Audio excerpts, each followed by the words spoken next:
수은 중독 사고 피해자들이 휴업급여를 받지 못해 이의를 제기해놓고 있지만 근로복지공단은 더딘 일처리로 일관하고 있습니다. 광주 지역 상당수의 재건축, 재개발 현장이 계속되는 잡음 속에 사업 추진에 속도를 내지 못하고 있습니다. 이번 장마 기간 광주 전남 지역에 처음으로 호우특보가 내려진 가운데 많은 비가 내리고 있습니다. 집중호우 피해도 우려됩니다. 양당 체제로 재편된 광주시의회에서 의장 선거 등 후반기 원구성을 놓고 신경전이 펼쳐지고 있습니다.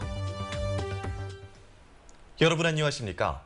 남영전구 수은 중독 사고의 피해자들이 피해 보상도 못 받고 생계에 위협을 받고 있다는 소식 얼마 전 전해드렸는데요. 휴업급여에 문제가 있어 이의 제기를 했는데 석 달째 해결이 안 되고 있다고 합니다. 어떤 사연일까요? 송정건 기자입니다.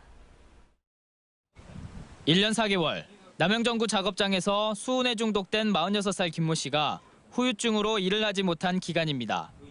그동안 생계는 근로복지공단에서 지급하는 휴업급여를 받아 꾸려왔습니다. 그런데 지난해 5월 중순부터 10월까지 6개월가량은 웬일인지 휴업급여를 지급받지 못했습니다. 산재 인정을 받은 12명 중 9명의 사정이 크게 다르지 않습니다. 이들은 지난 3월 왜 휴업급여가 지급되지 않았는지 감사원의 심사를 받아달라며 근로복지공단에 요구했습니다. 그러나 석 달간 답은 돌아오지 않았습니다. 없다는 거예요, 접수된 게 서류가. 하고 도대체 무슨 일이냐. 우린 분명히 3월 25일 날 접수를 했는데 왜 서류가 없냐. 많이 답답하죠. 이건 있을 수가 없는 일이죠. 분명히 이건 자기들 직무유기죠, 이것은. 근로복지공단이 심사 청구를 받으면 한 달 이내에 감사원으로 보내야 하는 규정이 있는데도 2달이 넘게 붙잡고 있었던 겁니다. 기사에 세는 처분이 맞는지 안 맞는지 자기들이 한번 검토하고 그게 안 맞으면 자기들이 다시 또 거기에 대해서 의견서를 쓰거든요. 그러다 보니까 시간이 조금 걸렸던 것 같은데요. 민주사회를 위한 변호사회는 피해자들의 구제 절차를 돕기 위해서는 신속한 행정 처리가 필수였다고 지적합니다. 국민의 기본권으로서 공직자들에게 요구하는 거기 때문에 신속하게 진행하면 기본일 것 같습니다. 피해 보상조차 못 받아 후유증과 생계곤란이라는 이중고에 처한 수은 중독 피해자들은 공공기관의 더딘 행정 처리에 또다시 고통받고 있습니다. MBC 뉴스 송정근입니다. 경기 침체 속에서 지역 내 재건축, 재개발 사업 추진의 온도차가 두드러지고 있습니다. 사업 착공이 초읽기에 들어간 곳이 있는가 하면 제자리 걸음을 하고 있는 곳도 있습니다. 정용욱 기자입니다. 지은 지 30년이 넘은 송정 주공 아파트입니다. 최근 주민총회에서 1,600여 세대를 짓는 수영대의 선수촌 재건축안이 가결됐습니다. 재건축 조합과 광주시가 이르면 다음 주에 협약을 체결하고 이후 주민 이주와 건물 철거가 마무리되면 내년부터 선수촌 건설이 시작됩니다. 재건축을 통해서 살기 좋은 아파트에서 진짜 물도 안 새고 좀 조용하고 또 여러 가지 환경이 좋은 그런 아파트 살고 싶어죠. 반면 비대위가 주민총회를 통해 조합장과 조합 임원들의 해임을 결의한 계림 4구역은 법정 공방으로 사업이 표류하고 있습니다. 비대위가 조합을 상대로 법원에 2건의 가처분 신청을 낸 데다 입찰 담합 혐의로 약식 기소된 시공사 대표 등이 정식 재판에 회부됐습니다. 모든 조합이 투명하고 깨끗하게 개발이 되어서 동구가 발전되고 광주가 발전되는 이런 계기가 됐으면 좋겠습니다. 5,000세대의 아파트 건설이 추진되고 있는 신가동 재개발도 시공사 선정을 둘러싸고 잡음이 일고 있습니다. 비대위는 시공사가 롯데와 GS, SK 등 대기업 컨소시엄으로 구성되면서 공사비 등 조합원 부담이 크게 늘 것이라고 주장하고 있고 이 가계약서를 보면 우리 조합원 부담으로 되었고 있습니다. 그러면 현재 우리 조합원들이 추가 부담금 1억이 발생한다고 하면은 재개발 안 한 것이 좋습니다. 반면 재개발 조합은 대기업 참여로 분양이 활성화돼 되려 조합원 부담이 줄 거라며 맞서고 있습니다. 향후 분양성과 단지의 프리미엄 효과를 종합적으로 분석하는 것이 필요하다고 생각합니다.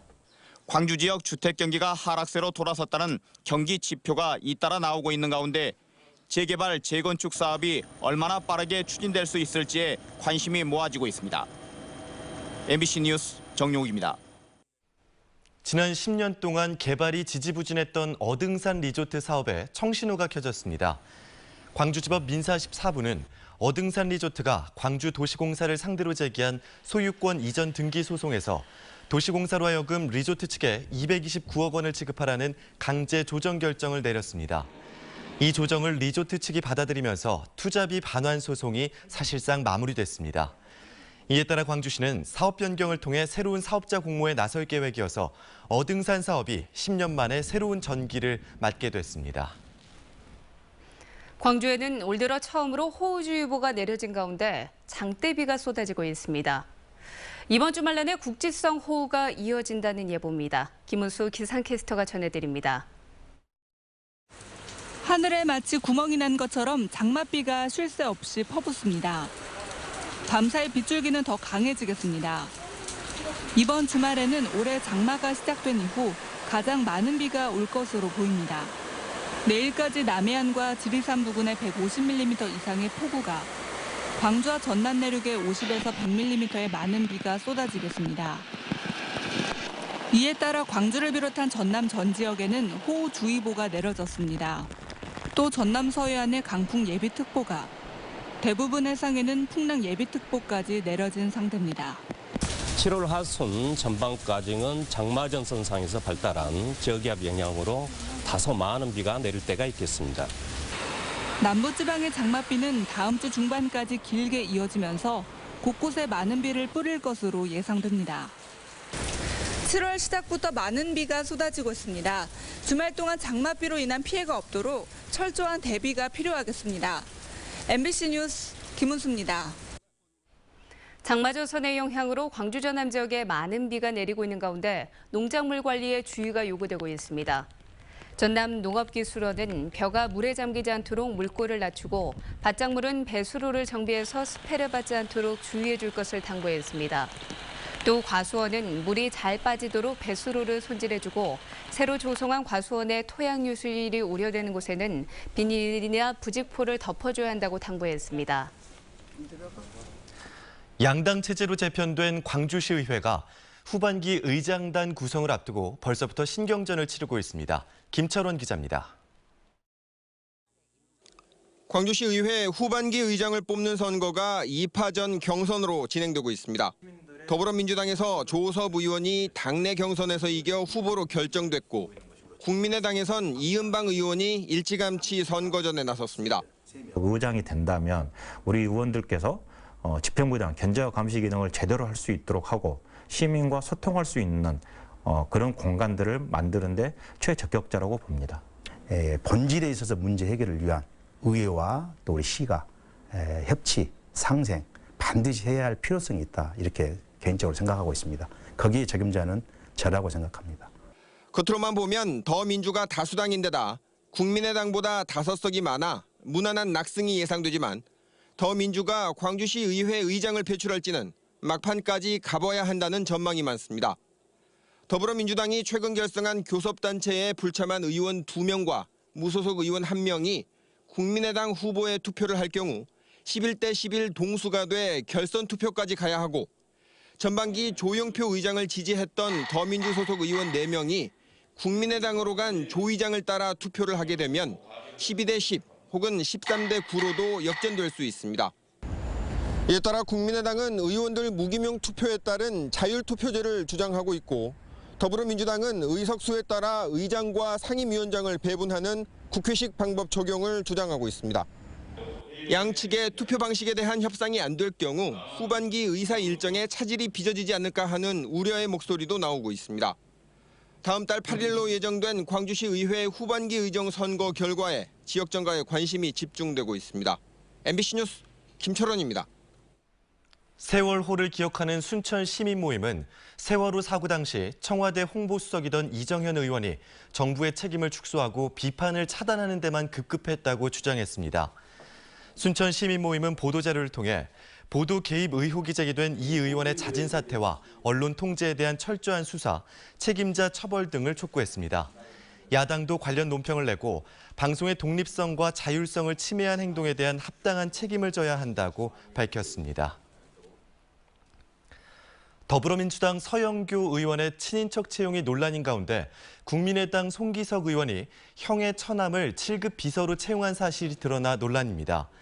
송기석 의원 측은 형의 처남은 법률상 친척이나 인척에 해당되지 않아 당에 보고하지는 않았다며 국민의 눈높이에서 보면 부적절하게 볼 수 있는 것 같아 정리할 것이라고 밝혔습니다.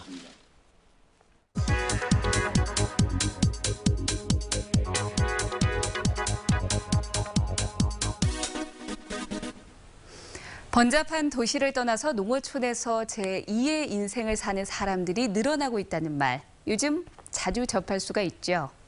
지난해 전남으로 귀농한 가구는 1,800여 가구로 전국에서 경북 다음으로 가장 많았습니다. 귀화를 위해서 전남을 찾은 가구는 340여 가구로 전국에서 가장 많았습니다. 어촌으로 이사한 가구 셋 중 하나가 전남 품매에 안겼습니다. 특히 혼자서 농어촌으로 오는 사람들이 눈에 띄게 늘었는데요. 전남의 1인 귀농인은 1,150여 명으로 전체 귀농인의 60% 이상을 차지했습니다.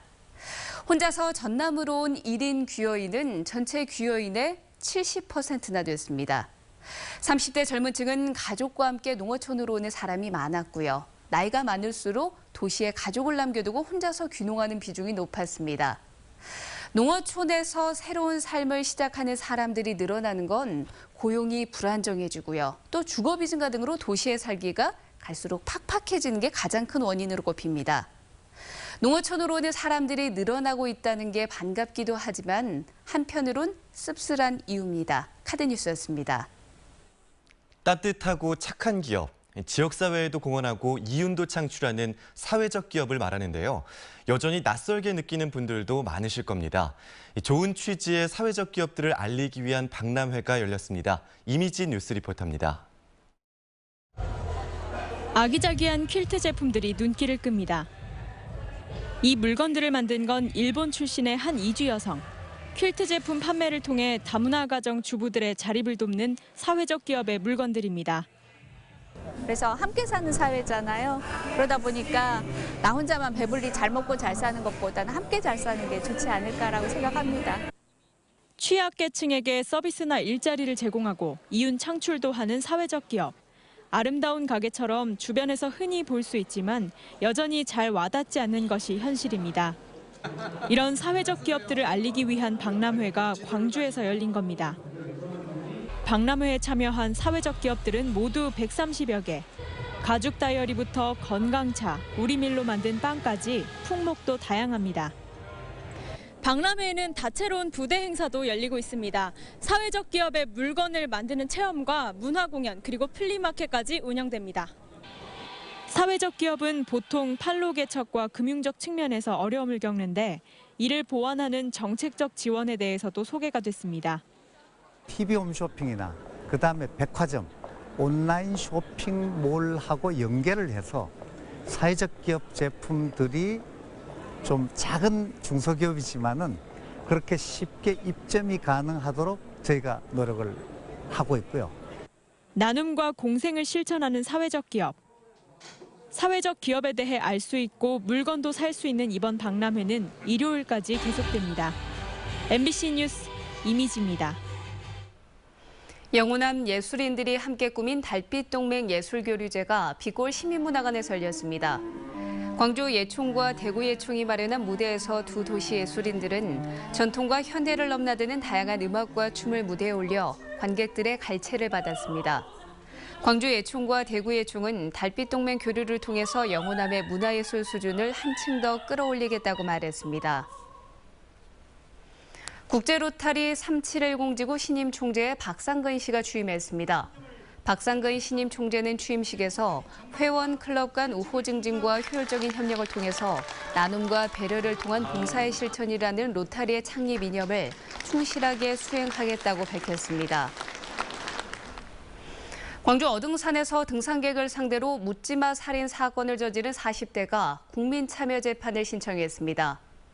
광주지법에서 열린 공판 준비기일에서 정신분열증 증세와 심신미약 상태를 보이고 있는 피고인 49살 김모 씨는 스스로 국민참여재판을 받겠다고 신청했습니다. 이에 따라 재판부는 검사와 변호인에게 의견서를 제출받기로 했습니다. 김 씨는 지난 4월 광주 광산구 어등산에서 등산객 63살 이모 씨를 흉기로 마구 찔러 숨지게 한 혐의로 기소된 바 있습니다.